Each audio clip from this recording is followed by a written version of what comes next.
Welcome back to my YouTube channel, and it is with great pleasure I utter the words I finally, after I don't know how many months, I don't know how long, but I have a travel video. I brought a smaller camera on holidays and I forgot how bad it is at like autofocus and it's super zoomed in, but don't worry, this travel vlog will be more about the place and less about me. If you are new to my channel, I mainly do like house and home kind of videos, but I like a ramble as well, and I do have a travel playlist, and I just pop them up as an extra like bonus video because I know that there's a really small percentage of my audience that enjoy them. And we are on the island of Corfu, and the reason I'm here is because during lockdown I watched the Durrells.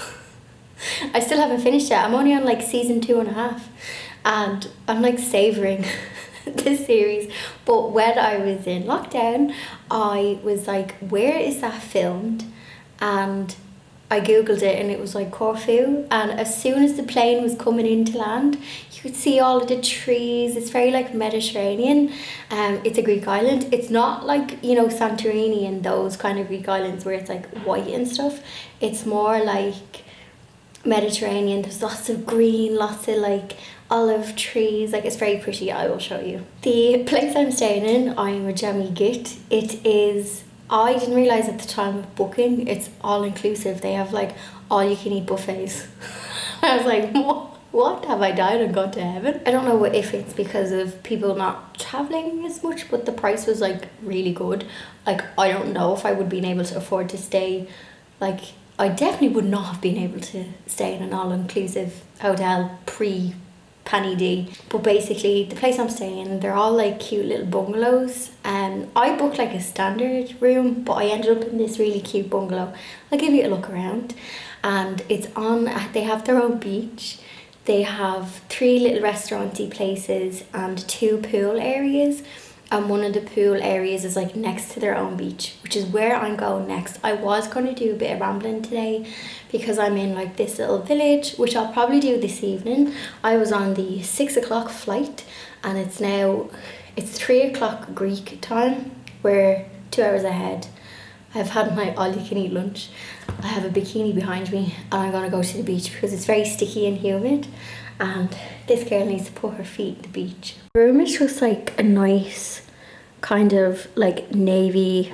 Actually, this caught my eye. They have belts, and I don't know what this is. Could be off like a bed frame, but I thought this was like very clever. Hope they don't fall down. But I have this little balcony. So this is like the view. For my days here is to ramble in the mornings, which I'll vlog. So I want to go down to like the old town. There's loads of cute, like, not diving places because your girl can't swim, but places like, what do you call them, like caves and things like that. There's loads of boat tours. So when I'm doing my rambling, I'll like vlog and stuff. So my plan is vlog and ramble in the mornings, have my all-you-can-eat lunch, and then the bikini goes on and I go to the pool that has the all-you-can-drink. So that was my plan because it is like my kind of holiday as well, so I don't kind of want to be like vlogging every minute of it. If you have any travel questions at the end of this video, I might even do it when I get home and I have my proper camera. I'll answer like a couple of questions about traveling because I had questions. I was like, what's the airport like? What's it like traveling? Obviously there's still restrictions, you have to wear masks and stuff. So once I've like settled in and I have a feel for like the island and like restrictions, so far it seemed quite similar to home. And flying on an airport or flying on an airplane was like, I never left. It was just normal, except everyone had a mask on, which is on one hand great to see because I felt a bit of normality, and on the other hand I was like, whoa. But it is what it is. Right, I am going to go to the beach, but I'll like get a few little videos of like the area and the beach. So if you are missing the beach, I hope you can live vicariously through me. So I am going to be really bad at pronouncing all of the Greek names, so I'm going to put them on screen. But I stayed in a town called Gouvia or Gouvia. Sorry if I'm saying that wrong. I am. This town was kind of in the middle and it wasn't far from the airport. It was about 15 minutes in a taxi from the airport.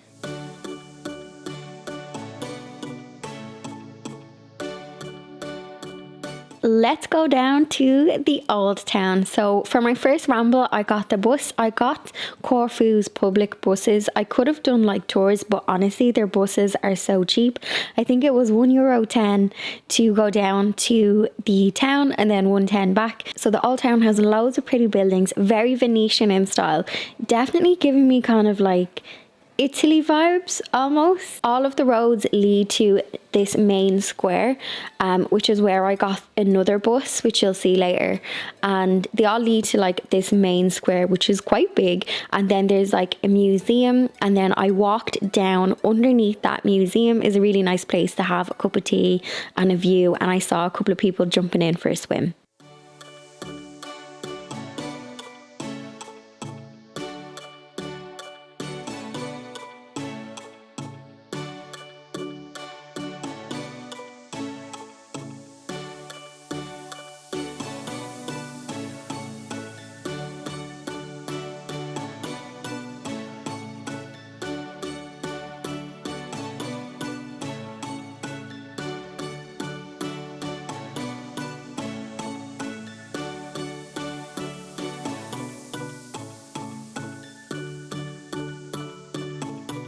So from that square, I hopped on another bus just using an app called Move It. Really handy. You type in where you want to go and it gives you the bus. So I went to Kanoni and Mouse Island, and it's so close to the airport that you can see the planes landing. So I stopped here for a little bit of lunch, had a walk around the chapel. You can get a boat over to that island. Now I didn't get the boat, but I believe it was only like €5, but really pretty inside, giving me a little bit of Santorini kind of vibes, but nice to drive out, get your lunch, and then it's easy. It's about like a 20-30 minute ride back into the city. Can I just give a moment of appreciation to my duck friend, or a goose? I think she's a goose, Jemima. She was my little pal down sunbathing and I would like give her a drink of water. So one of the days I went to find the Durrells house and I found it.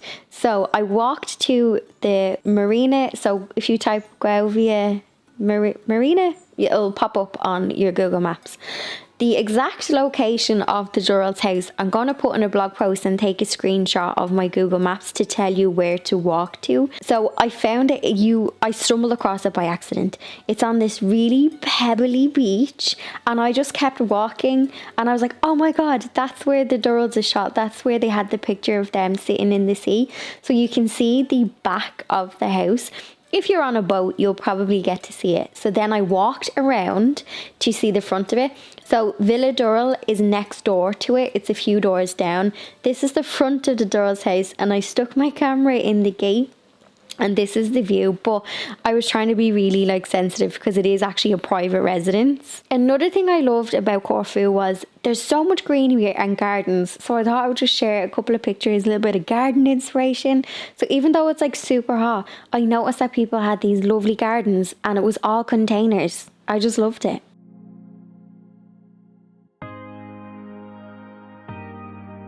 So I am not even gonna try and pronounce the name of this place, but I got the green bus over to the other side of the island, so it's slightly northwest, and there's a monastery up the top. It's absolutely beautiful and the views are stunning.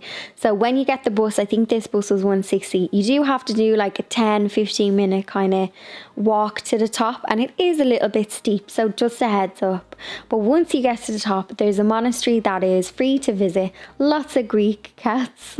I made a couple of friends with them, but the views are stunning. Now if you are on your Google Maps, there is a cross that you can walk to, which I did. It's a little bit of a hike, but you get an amazing view.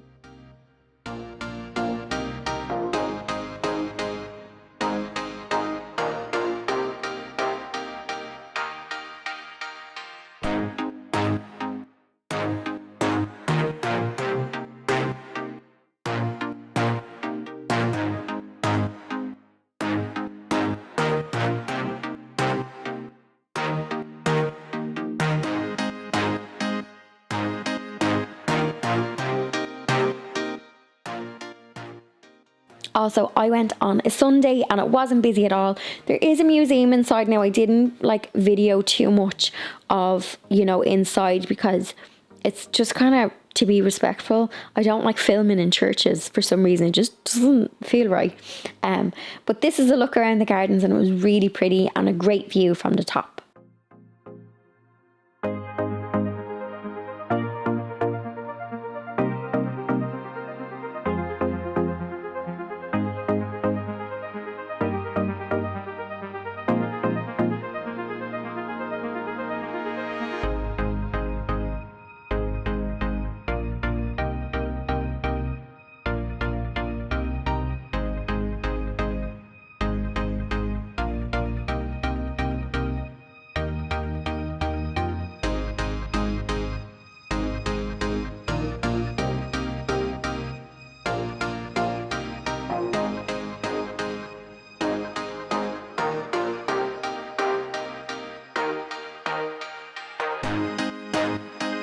So there are many boat trips and excursions in Greece, but a lot of them are really, really long days at sea and a lot of time on the boat.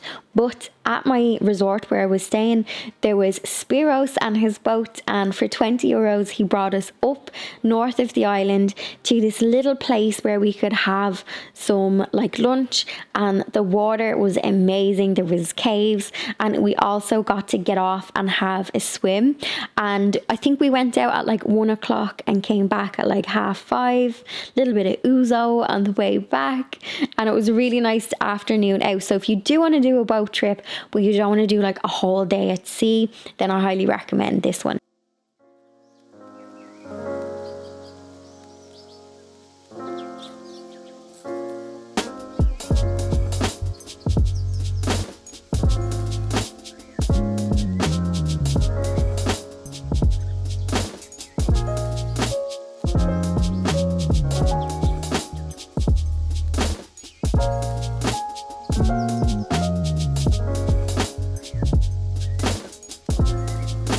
Okay, I hope I'm in focus. I apologise if I'm not.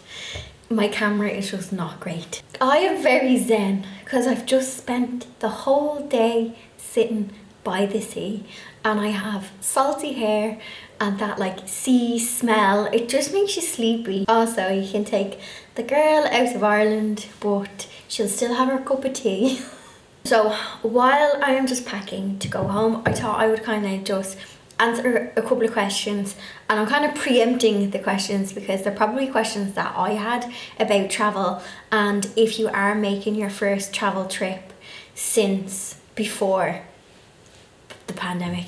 So first of all, I was writing off 2021 and I wasn't going to travel for the rest of the year, and I kind of made that decision like in the summertime where I was like, you know what, I'll just go away next year. But then I kind of seen like a couple of people going away, and some of my friends had been away, and I was like, you know what, like my solo travel confidence had been shot. Because like when you solo travel, it does take you a few trips to kind of build up your confidence. And then just with everything, I think firstly what overwhelmed me the most was like, what if I get sick? But that's always a concern, which I'll chat about next. What like documentation, and what if I get stopped, and what if I end up in like some hotel quarantining for 2 weeks. So I had all of them thoughts, and like any anxiety, you kind of just have to reason it out and just be like, you know what, life has to start carrying on. I don't like saying the word getting back to normal because normal is different for different people, and maybe you don't want to get back to normal. I hear you, but life does have to kind of start carrying on. And it was actually my mom who was like, why are you not going on holiday? Girl, get your wings back. So that is what I did. When it came to like holidaying at home, I had done a couple of trips like at home, but the main reason why I wanted to get off the island of Ireland and swap it for another island was because like the clocks are going to change in October, and the big thing I have been struggling with back home is just the greyness, and I always struggle with it. And if you are like watching my channel, you'll notice that a lot of my travel vlogs are like off peak, so like September to the following like May. That's kind of my travel window because I like to go places that are just a little bit brighter, blue sky, and for like a ramble and stuff, just because the nights get really long in Ireland, and I didn't want to go straight into another winter because it just affects my mood. I am a plant, I need sunlight or I'm like no use to you.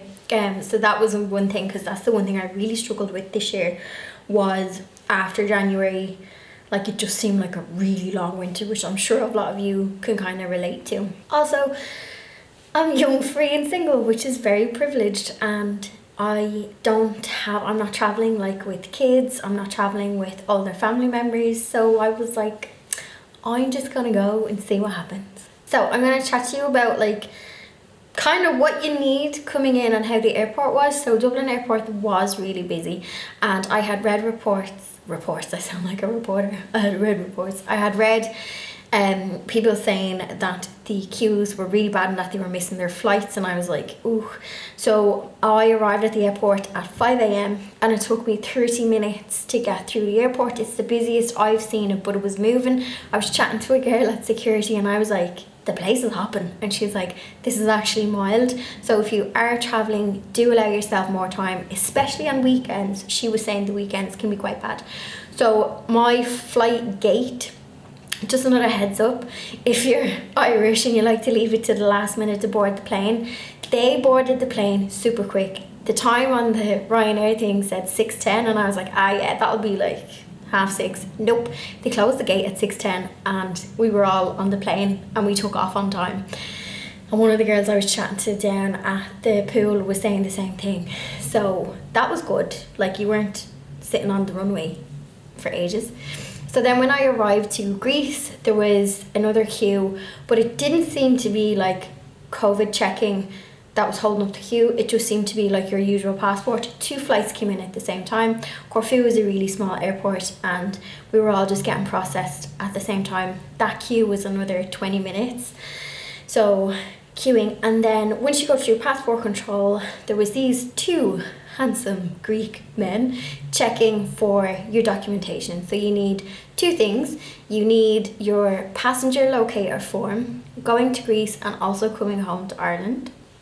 And you need either proof of vaccination, so your EU digital COVID pass, or proof of you've recovered from COVID and it's still valid, or a negative PCR. Now, where it got confusing for me, and I was like, oh, when I was down at the pool, made a couple of like friends on the boat trip, and 2 of the girls, a mother and a daughter, were from the UK, so it's totally different for you guys in the UK.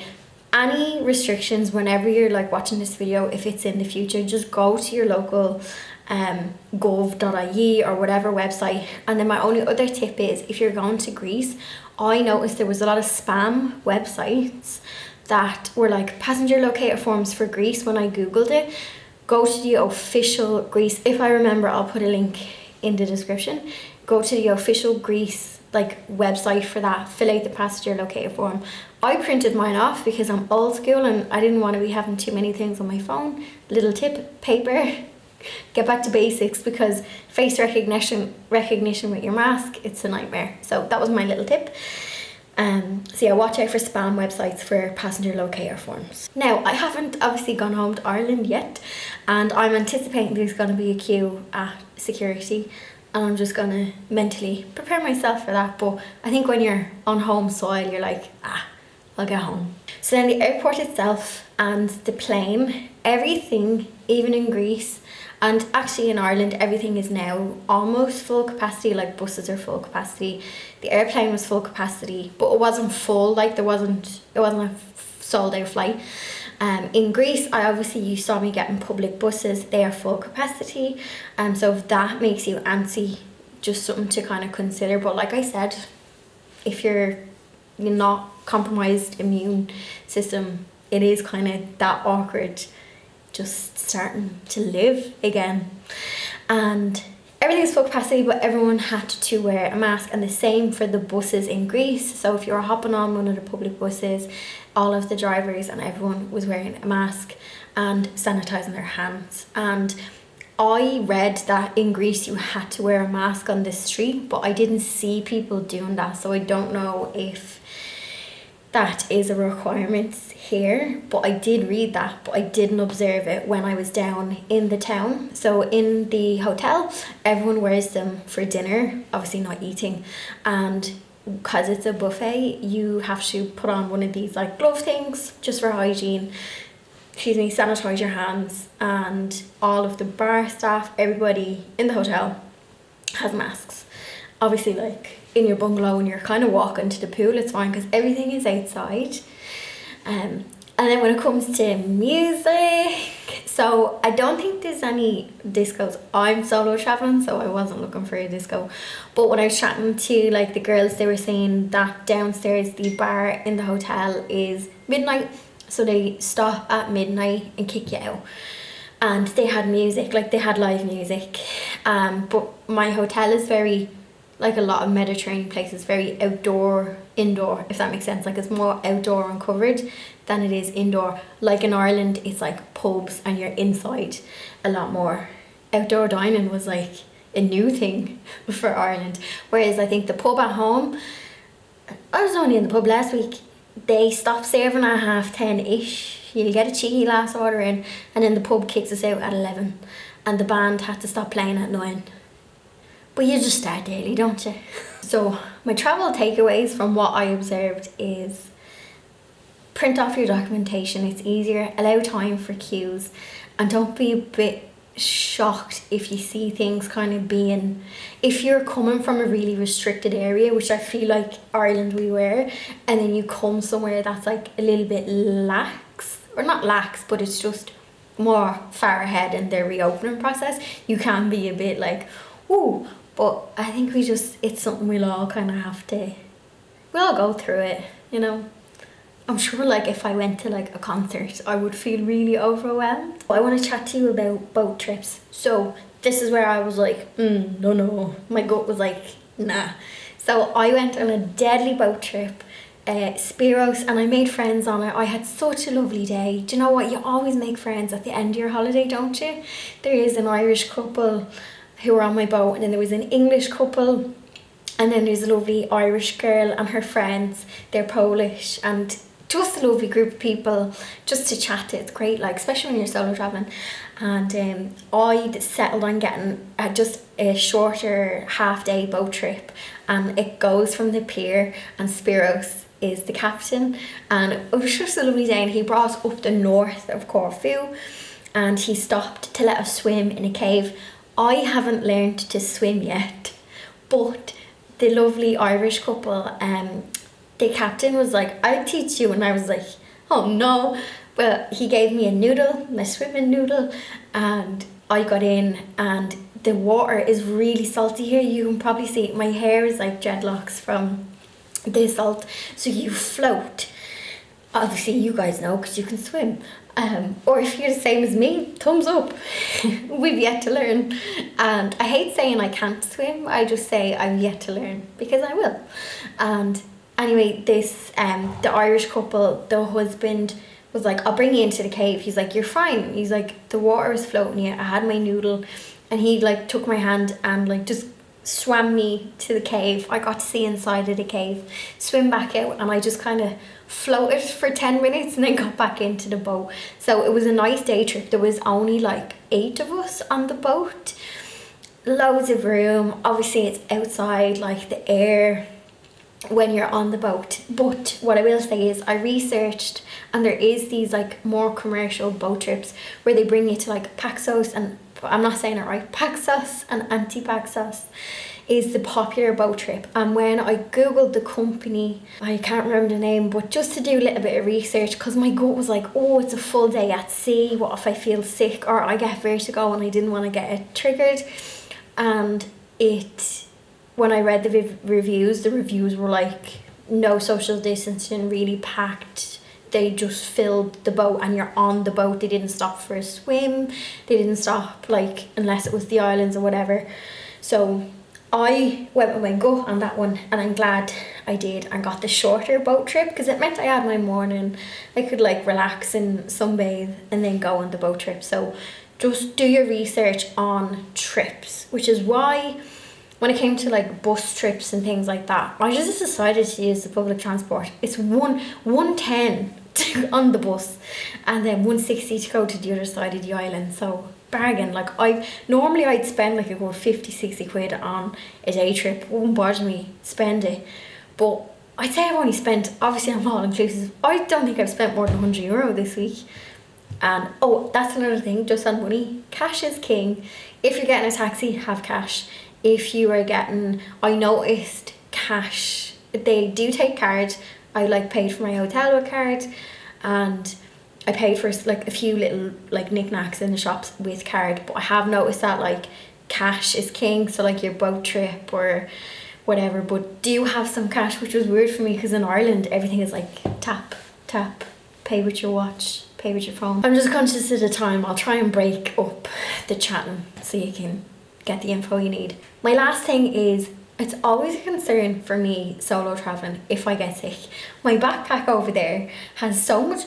I have more tablets in my backpack when I travel. I never have to take them, touch wood now, bar the odd anti-poop tablet all the time.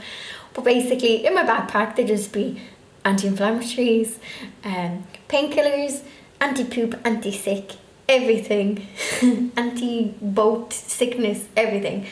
I'm like a chemist, but because that's obviously a concern when you solo travel anyway. Pre-COVID, it's always a concern what to do if you get sick. So I always just make sure I have my insurance. If anything ever happens, first of all, it's cheaper to get sick anywhere except Ireland. I actually, true story, it's actually after gone down, but I got a really bad sting the first day, a fire ant, and my arm like inflamed, and I was like, but I went to the chemist, and for €6 I got an what was it? It was like a steroid cream, antibiotic and a steroid cream. If that was Ireland, you can't buy that over the counter. I know so many Irish, like when they travel, they bring back, I don't know, is it allowed? When you bring back tablets, you're not supposed to, because you can buy them over the counter in Mediterranean places. Anyway, I won't start a war on that. But €6 fixed my arm. If that was Ireland, I'd have to pay 60 quid to go to the doctor, and that €6 cream would probably be like 10, 12. But anyway, that's neither here nor there. If you do fall sick when traveling, it is like obviously quite scary, but the way I see it is there's always people to help you. There's doctors, there's places you can go. People are generally lovely.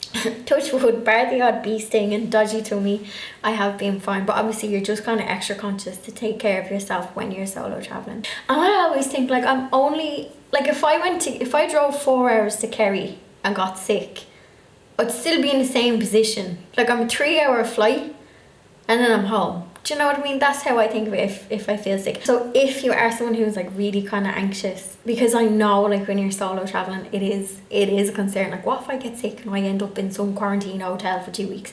That was a concern of mine, but it is what it is. It could happen anywhere. But if it does kind of make you too anxious, then maybe hold off, like travel like later or next year, or just take extra precautions. So returning back to Ireland, all I need is my certs and my passenger locator form. I filled out a passenger locator form returning to Ireland. I actually extended my trip by 2 days, so I have the wrong dates on it, and I'm hoping it'll be alright. I just said 2 days later. They think I came home yesterday, but I'm coming home tomorrow. I should probably update it. And I got a text saying like, if you fall sick in Ireland, call a doctor or ring this number. So I'll hopefully be grand.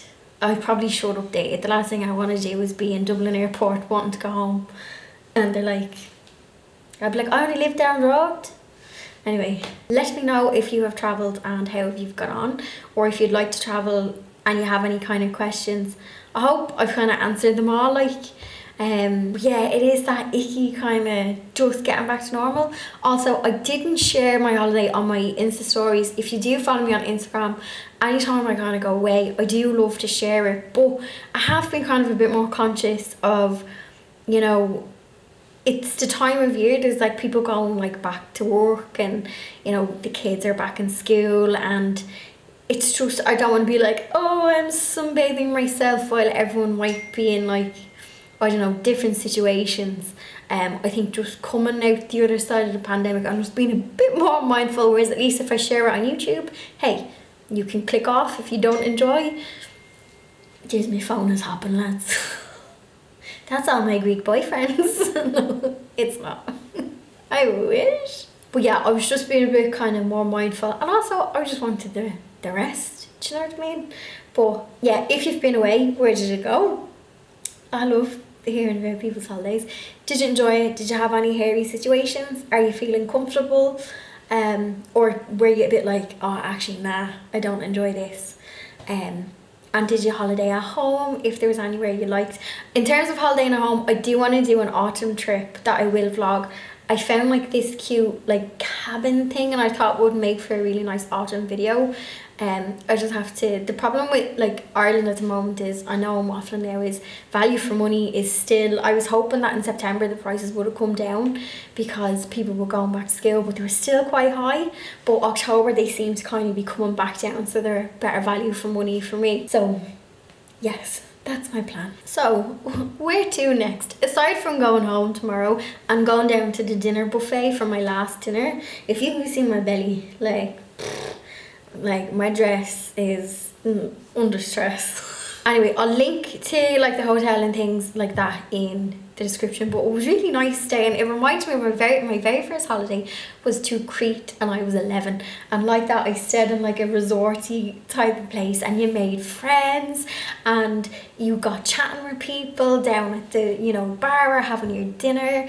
And it's so funny that like I'm an adult now and the same thing happened but with other adults. I was like, oh god, this is like when you were a kid. And like by the end, like I think I have like 10 new friends now. But anyway, yeah, it was nice staying somewhere that wasn't like just an Airbnb or on my own. Do you know what I mean? Like I know I'm on my own, but like everyone kind of has the chats, do you know? Listen, I'll leave it there. Hope you enjoyed this video. I'll do a blog post as well, just if you prefer reading. Some people just prefer pictures.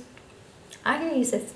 So I'll pop a link to the blog post when it's live as well, and you can go over and check that out if you're new to my channel, or if you want to check out my other travel videos, I'll pop a playlist. Cheeky thumbs up. Hope you enjoyed this video. I'm feeling very zen, and I'll chat soon.